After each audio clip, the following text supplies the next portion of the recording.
Hello po sa inyong lahat mga kabarya, nandito na naman po ako si Pinoy Coin Hunter para atin pong pag-usapan ang tungkol dito sa Philippine Coin na ibinebenta ng isang online seller.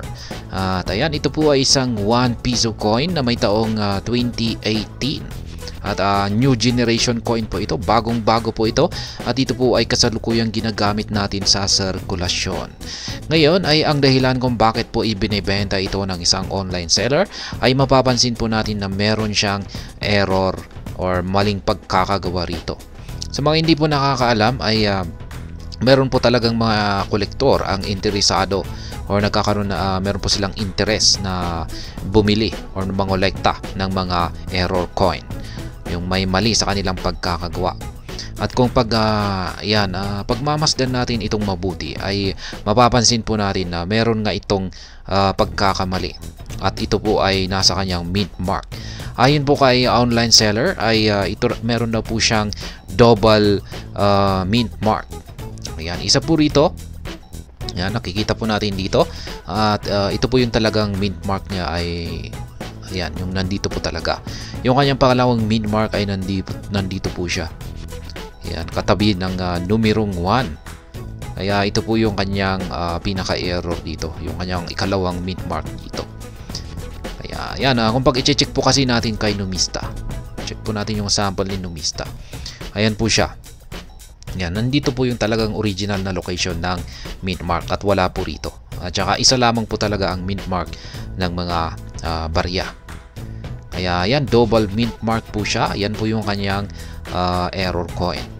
Yung pagiging isang error coin. At dahil dito dahil sapagkat isa po siyang error coin, maski bagong-bago po siya at kasalukuyang ginagamit natin sa sirkulasyon ay meron po siyang halaga dulot po ng kanyang pagiging isang error coin na ito. At ayan, ito po yung kanyang overside at ito naman po yung kanyang reverse side. At mukhang yung binebenta po ni online seller dito ay ito lamang po yung kanyang larawan dito. Wala po sa kabila. Kaya ibig sabihin ay nandito lamang po yung error. Ayan, ang Jose Rizal 2018. Ganito po yung reverse side niya, yung gilid po niyan, yung kanyang edge. Segmented po siya. 4 segments per 13 or 14 reads po siya. Yung kanyang mint ay ganito po, yung mint pi, tinatawag pong pi yan. At yan po ang ginagamit na mint mark ng BSP. Yan, minted po kasi siya rito sa Pilipinas, sa BSP Security Plant Complex dito sa Quezon City. Ayan, meron po tayong mga ibang mga karagdagang detalye po rito.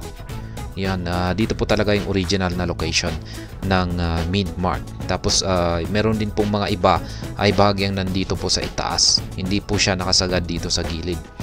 Yan, bahagyang nasa katapat po ng shoulder ni Jose Rizal. Pero yung mint mark ni online seller na ay dalawa.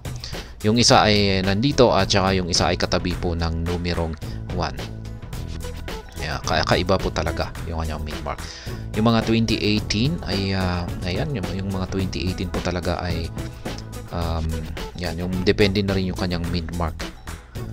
Yan, kasi may 4 na klase po ang 2018 at saka nakadepende po yan sa lokasyon ng kanilang mint mark. Ayan, balikan na po natin yung kay online seller dito para ating alamin kung magkano yung kanyang benta o presyo sa kanyang double mint mark na 1 piso coin 2018 dito. At ayan, ito po ay kanyang ibinibenta sa halagang 5,000 pesos. Ayan, at yung condition po nito ay ayon kay online seller ay likely new daw po siya. Pero yan nga, kasi likely new siya kasi bagong-bago ito kasi new generation coin po ito at ito yung kasalukuyang pinakabagong version natin ng mga 1 piso coin. Kaya yan, likely new po siya. Pero yan, kitang-kita naman natin na may mga gasgas pero okay pa rin po yan. Yan, double mint mark. Ayan, kakaiba po talaga yan. At binebenta po niya ito sa napakamahal na presyo na 5,000 pesos. Isang piraso lamang, syempre. Ayan, kasi mahirap nang makahanap pa ng ibang ganito na double mint mark. Ayan, kasi yung error na ito ay pagkakamali po yan ng mga machine. Ayan, ngayon na gumawa sa mga or nag-mass produce sa mga coin na ito.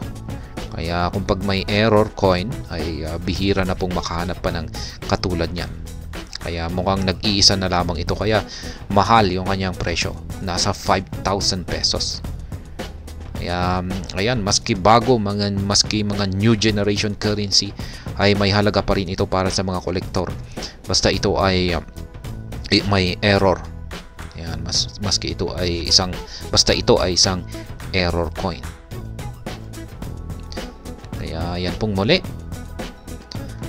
isang online seller dito kay Carousel ang nagbebenta po ng kanyang double minted na 1 piso coin na may taong 2018. Ayan po, nandito po yung kanyang unang mint mark at nandito po yung kanyang ikalawang mint mark. Kanya po itong ibinebenta sa halagang 5,000 pesos. At ayan, hanggang dito na lamang po tayo sa video na ito. Sana po ay inyong nagustuhan ang aking paliwanag dito. Kung inyo po itong nagustuhan ay pakiclick lamang po ang like button nito. Para naman po sa mga bago lamang dito, kayo po ay aking inaanyayahan para mag-subscribe.